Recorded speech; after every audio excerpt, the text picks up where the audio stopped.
નમસ્કાર, રામ રામ, જય શ્રી કૃષ્ણ. તો મિત્રો, ઘણા ટાઈમ પછી આપણે પાછો બ્લોગ બનાવ્યો છે અને અત્યારે સાતમ આઠમનો માહોલ છે અને આજે 15 ઓગસ્ટ છે. 15 ઓગસ્ટના દિવસે એટલે કે 14 ઓગસ્ટે આપણે જુનાગઢથી રાતે હું નીકળી ગયો હતો 10 સાડા 10 વાગે અને મારા ગામ છે ત્યાં હું રાતના લગભગ 1-1.5 વાગે પહોંચ્યો હતો.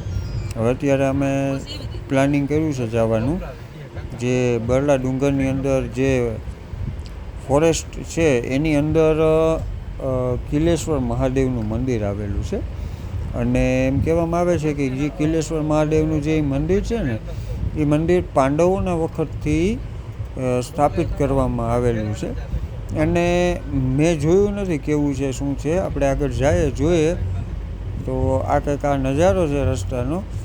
તો મારું જે ગામ છે ને ત્યાંથી અંદાજે માનો ને કે 30 કિલોમીટર જેટલું થાય છે. અને અત્યારે આપણે પહોંચી ગયા જે ઘુમલી ગામ આવે ને ત્યાં. તો ત્યાં પણ આપણે રિટર્નમાં જવાના છીએ, તો એ હું તમને બતાવીશ. તો આ કંઈક આ ડુંગરની વચ્ચે આપણે અત્યારે પહોંચી ગયા છીએ. તો ચાલો આગળ બતાવું તમને મંદિર ક્યાં છે, કેવું છે, કારણ કે મેં જોયું નથી, હું પહેલી વાર જાઉં છું.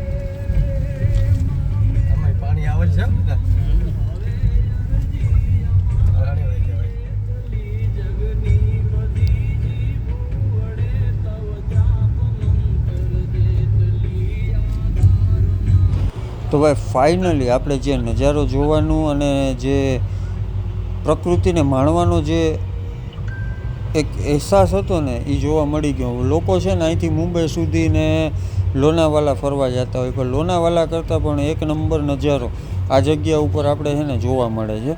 તમે જુઓ અત્યારે જો વાદળો ને છે અને હું અત્યારે છે ને ડુંગરની વચ્ચોવચ્ચ છું. આ વિડીયોમાં તો કોઈ જાતનું વર્ણન ન થઈ શકે આ નજારાનું, પણ એકવાર છે ને ચોમાસાની અંદર જ્યારે મોન્સૂનની અંદર તમે આ જગ્યા ઉપર આવો ને તમને બહુ મજા આવશે. અને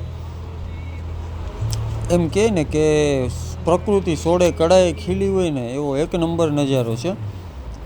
તમે આમ જોઈને તમને છે ને એકદમ માઇન્ડ ફ્રેશ થઈ જાય, બહુ મસ્ત છે. અને જો આ સામે છે ને એ આશાપુરા માતાજીનું મંદિર છે, આ ડુંગરની ઉપર જે તમને જોવા મળે છે એ.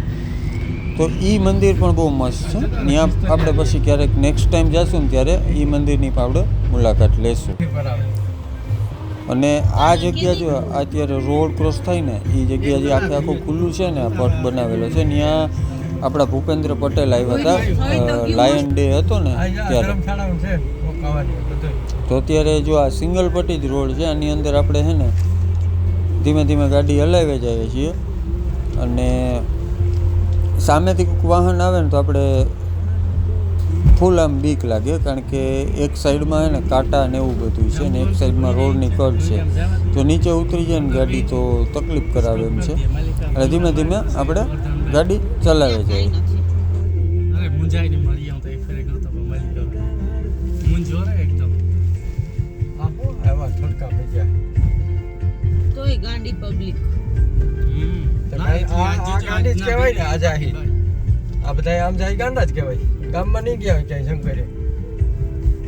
અરે પણ શંકર ભગવાને થોડા આ કોઈ જાય છે, આ તો રખડવાની મજા કરવાની વાત છે. બાકી શંકર તો ઘેર આવ્યો હોય ત્યાં પૂજી લે ન હાલે. તો આ કોઈ શંકરને નથી પડી. તો છે ને ફાઇનલી આપણે અત્યારે ડુંગરને ઉપર ચડવાનું જે આ રસ્તોથી છે ને ચાલુ થઈ ગયું છે. આપણે ધીમે ધીમે આ રસ્તાથી છે ને ઉપર જવાનું છે ડુંગર ઉપર. જોઈએ કેવો રસ્તો છે ખબર નહીં, અત્યારે એમ લાગે તો છે કે બહુ ભયંકર રસ્તો છે, પણ જોઈએ હવે ટ્રાફિક કેવું છે શું છે, કારણ કે આ રસ્તો જોઈને એવું લાગે કે જો આમાં કંઈક સામેથી વાહન આવી ગયું ને તો બીક લાગવાની છે. એટલે જોઈએ આપણે સીધા આગળ જઈએ. અને જો આ ટેણિયા દોડી દોડીને જાય છે. તો આ કંઈક આવો રસ્તો છે. આપણે અત્યારે ડુંગરની ઉપર ચડ્યા. જો આ કંઈક આમ છે ને આમ એક નંબર નજારો છે. અને રસ્તો તો બહુ ભાઈ તમે જુઓ એકદમ ખતરનાક રસ્તો છે. હજુ અહીંયા આપણે ગાડી બ્રેક કરી ને પાછળ ગાડીઓ પણ છે હજી ઘણી બધી આપણી. તો જો આમાં છે ને ઢાળ ઉપર ટૂંકમાં ગાડી બ્રેક કરીને તો રિવર્સ જવાનો ખતરો રહે. જોઈએ હવે આગળ શું થાય બતાવું તમને. વિડીયોમાં આગળ બન્યા રહેજો.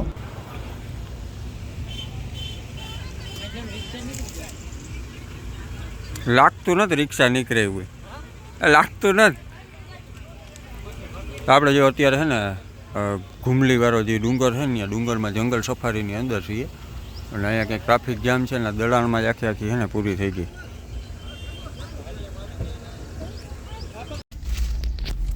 ફાઇનલી છે ને અમે ડુંગરની ઉપર ગાડી ચડાવી. અને રસ્તો એટલે ઓફ રોડિંગ ખતરનાક જે કહેવામાં આવે ને કોઈ એની સીમા નહીં એવું. આ જો કૃપા અત્યારે એને ભાઈ એને થડક થડક થવા માંડ્યું છે.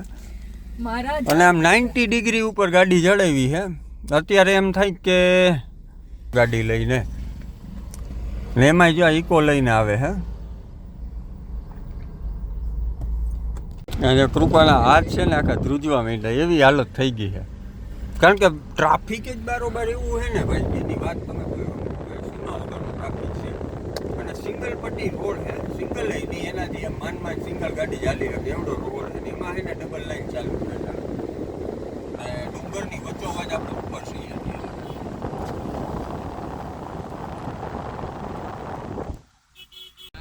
જો આપણે હવે છે ને પહોંચવા આવ્યા. હવે અહીંયા છે ને ચેકપોસ્ટ છે. આપણે જુનાગઢની અંદર જે જંગલ સફારીની અંદર જઈએ ને જે ચેકપોસ્ટ આવે ને પ્લાસ્ટિકની એ રીતની ચેકપોસ્ટ છે. અહીંથી જ આપણે જે તે ટાઈમે જંગલ સફારી ચાલુ થઈ હતી પણ થોડીક વિવાદમાં આવવાના કારણે જંગલ સફારી બંધ કરી દેવામાં આવી. એટલે હવે આપણે છે ને અહીંથી જ આ અંદર જંગલની અંદર જવાનું હે. ને બધી ગાડીઓ લગભગ લાઈનમાં બહુ જાજી બધી ગાડીઓ હે.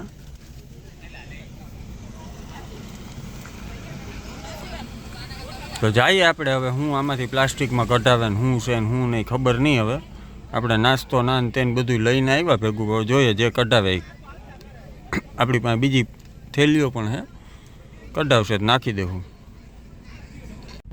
તો ફાઇનલી આપણી ગાડી છે ને ચેક થઈ ગઈ. અને અંદર પ્લાસ્ટિકની એવી કોઈ વસ્તુ હતી નહીં. જોકે હતી તો ખરી પ્લાસ્ટિકની બોટલ ને પણ એ રીયુઝેબલ હતી ને એટલે જવા દીધી એ લોકોએ કે ભાઈ આને ક્યાંય ફેંકતા નહીં. અને હકીકતમાં આપણે ક્યાંય જતા હોય ને જંગલની અંદર તો કચરો ખોટો નાખવો ન જોઈએ. એમાં પ્લાસ્ટિકનો તો ખાસ. કારણ કે એ છે ને સડવાનું નથી. અને એ આખું જંગલને છે ને બગાડી નાખે. કોઈ જનાવર ખાય તો એને નુકસાન કરે. એટલે બને ત્યાં સુધી જંગલની અંદર જાઓ ને તો કચરો નહીં ફેંકવાનો. તો જો આ કંઈક છે ને આવો નજારો છે આપણે જંગલની અંદર. અત્યારે જે એનો મેઇન ગેટ છે સફારીનો અહીંયાથી નીકળી ગયા. અને બહુ મસ્ત નજારો છે મજા આવે એવો. તો ચાલો આગળ વિડીયોમાં બન્યા રહ્યો. હજી આપણે મંદિરે પહોંચવાની થોડીક નહીં ઘણી વાર છે. તો બતાવું તમને આગળ. આ જેટલું ચડાણ હતું ને એટલું જ પાછું ઓલું આવી ગયું ઉતરવાનું. વળી પાછી ચેક પહોંચશે કે અહીં दुकान का ही है दुकान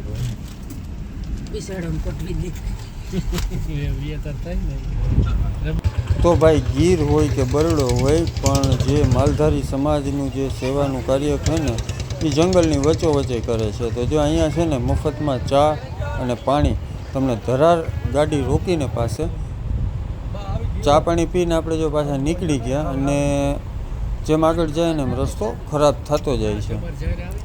તો આ કંઈક જો આખું જંગલનો એક નંબર નજારો છે. તો જો સામેથી જો ગાડીવાળો આવે તો આમાં છે ને ફૂલ ધ્યાન રાખવું પડે.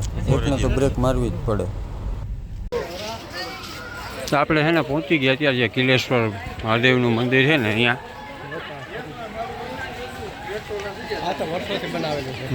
આ તો કેદીનું બનેલું. હા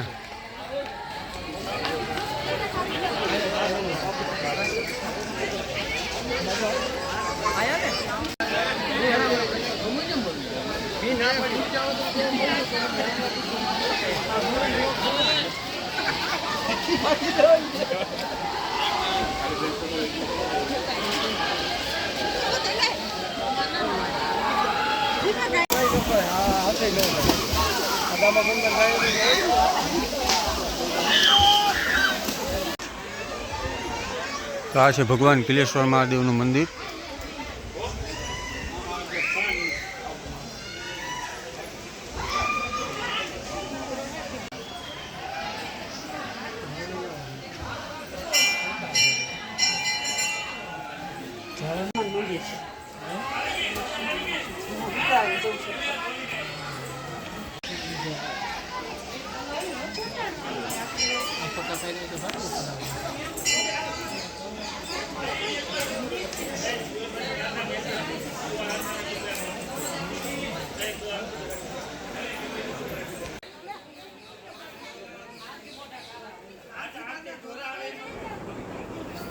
તો આ છે ને ભગવાન કિલેશ્વર મહાદેવનું જે મંદિર છે ને એમ કહેવામાં આવે છે કે આ મંદિરની સ્થાપના છે ને પાંડવો દ્વારા કરવામાં આવેલી છે અને બહુ પૌરાણિક મંદિર છે. તો આ જ રીતે છે ને એક બીજું મંદિર છે ખીમેશ્વર મહાદેવ, એનું દુધેશ્વર મહાદેવ મેન નામ છે, આપણે ત્યાં પણ જઈશું. તો આ જે પાંડવોના સ્થાપિત જે મંદિરો છે ને એમાંનું એક આ મંદિર છે. આ કંઈક પાર્વતી પવિત્ર કુંડ છે પણ અંદર જવાની મનાઈ છે. અંદર કંઈક આવી રીતનો કુંડ છે.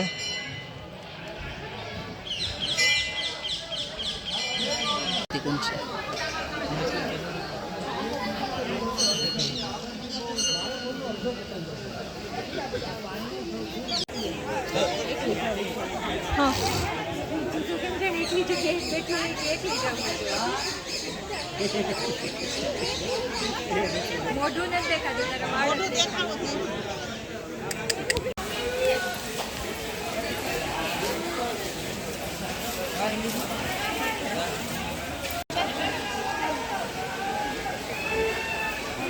છે ને ખિલેશ્વર મહાદેવના મંદિરે પહોંચી ગયા અત્યારે, અને અત્યારે જો મંદિરના દર્શન કરી લીધા અને પાછો બહાર આવ્યો. હવે હું તમને બતાવું છું અહીંયા પાણીમાં જોલા નાઈ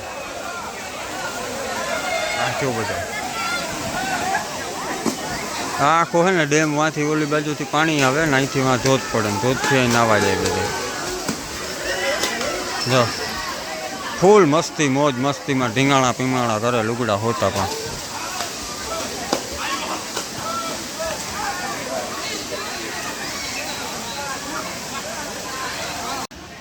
આપણે આની પહેલાં છે ને આ વૃક્ષનો વિડીયો બનાવ્યો હતો, રાવણ વૃક્ષનો. એ આપણે યુટ્યુબની અંદર કોપીરાઇટ આવી ગયું હતું એટલે ડિલીટ કરી નાખ્યો હતો.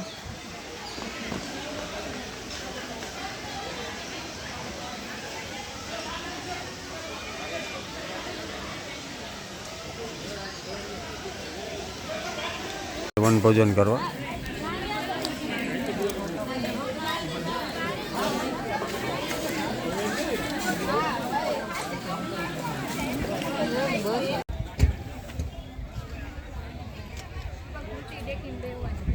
ભલે ને બે હે